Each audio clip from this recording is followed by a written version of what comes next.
پنجشیر ولایت د عنابې ولسوالۍ ده چې لله الحمد د مجاهدینو لخوا فتح شوه. دلته د پروان ولایت او د کاپیسا ولایت مجاهدین سره یو ځای شول چې د عنابې ولسوالۍ ته مجاهدین د دغه غرو طرفه د کاپیسا مجاهدین راکوز شو او د کاته خوا د پروان مجاهدین راغلل.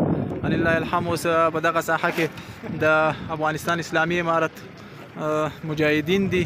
غواړو چې په دې اړه د پروان ولایت د نظامی کمیسیون مسؤل مولوي صاحب عبدالقدیر حمزه سره خبرې وکړو چې د خط په اړه راته معلومات راکړي. السلام علیکم ورحمۃ اللہ وبرکاتہ. مولوي صاحب محترم دا راته چې دا اوس موږ لله الحمد د امارت اسلامي د فتوحاتو په نړۍ کې دا د پرون سبایي نه چې دا فتوحات را روان دي سلسله جریان لري. د پنجشیر دا دویمه عنابه ولسوالۍ ده چې موږ دغه داسې قرار لرو. لله الحمد مجاهدین ښه په اوچت رول سره او په ډېر جرأت او قهرماني سره د پنجشیر دغه زړه د پنجشیر د عنابه ولسوالۍ د پنجشیر زړه دی. تقریبا 1 کیلومتر د ولایت سره د پنجشیر ولایت سره فاصله لري. دا راته ووایه مولوي صاحب محترم چې دغه ولسوالۍ څه وخت د مجاهدینو لاس ته ووتله؟ سبایي تقریبا د 8 بجو نه چې د عملیات شروع شله نو په دې اوله ولسوالۍ د شتل کې یو څه برخورد وشو او دشمن ته ډېر تلفات واوښتل. دشمن شکست سره مخامخ شو. نو تقریبا 11 بجې وې چې د عنابه ولسوالۍ ته موږ داخل شو. په دغه د عنابې او د شتل ولسوالۍ په فتحه کې ستاسو د مجاهدینو تلفات څومره دي؟ نو طبعا دا جنگ دی او هغه پښتو متل دی وایي جنگ کې حلوا نه تقسیمیږي. نو داسې یو شهید لرو او 2 زخمیان لرو او نور لله الحمد مجاهدین ته هېڅ زیان نه دی رسېدلی. یعنې په دغه 2 ولسوالۍ چې شتل ولسوالۍ او د عنابې ولسوالۍ د پنجشیر مهمه ولسوالۍ دي چې د مجاهدینو لخوا فتح شوې، په دې کې صرف تاسو یو شهید لرئ. او که دا راته وایي چې د دښمن تلفات څومره دي او د ستاسو لاس ته د دښمن نظامي وسایل او اسلحې څومره راغلي؟ لله الحمد ډېر ټانګونه وسایل او ساحه دا خو طبیعي موضوع لسه خدای دې راوله.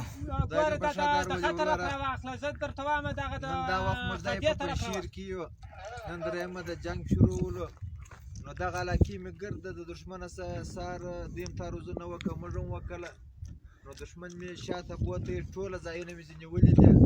مازې په وطن کې دی لږ ځای دی لري او دغه ټانګان دي د روسان د وخت ټانګان زیرداران ورسره دي ټکانې به کولی. پرون مې په وسرو کې ځین ونیوله اوس مې دغه ځین ونیوه د ملي مې ځینې ولیدې ډېر شیان مې ځینې ولیدې په دغه علاقه کې. دغه دې غټ غټ جران یې کښلي مضبوطه کمربند یې جوړ کړو کمربند یې مات شو. بس دا د الله پاک غټ نصرت ولو مجاهدین و الله پاک ته ډېر متوجه ول. الله پاک دا غټ نصرت راوستی.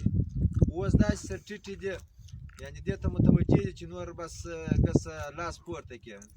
ټولو مسلمانانو ته د دې مبارکي وایو او ټول مسلمانانو ته د مبارک وي.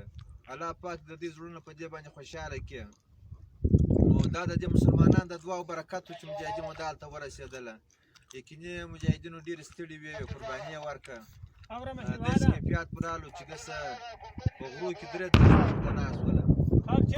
نو دا د الله پاک کومک و. دا زموږ د صلاح و د دې هېڅ برکت نه و. دا د الله پاک کومک و. مولوي صاحب سعادت مولوي صاحب سار خو دې تعرض راوکړي برته ماتې وخوړله. د تلفات په باره کې څه د دې مړي به څه پاته سوي ته به معلومات یې پاته سوله ماخستن په دا خادوی کې وله په دا کې تقریبا ډېر مړي پاته سوله. سار یې ژوندي ونیول سوله ژوندي یې ونیول سوله او نور یې مړي پسې پاته سوله په دا سرو کې. نو دوی سره پراته دي په دې علاقو کې. دا د دوی کبر او غرور وه. مجاهدینو دوی ته ډېرې خبرې وکړې دوی چې خپل کبر کاوه الله پاک کبر پر راوګرځاوه. سعادت مولوي صاحب دغه کلی دی دغه خو د دوی ولو ماښام کار پر وسلو و تصفیه سو. مجاهدین څنګه دي د هلته قرار لري که نه لري؟ یاره دا علاقه تصفیه سوله. موږ د کندهار مجاهدین په دغه اول خط کې ولو بس کار وسلو. اوس الحمدلله د فراه مجاهدین هم راورسېدله.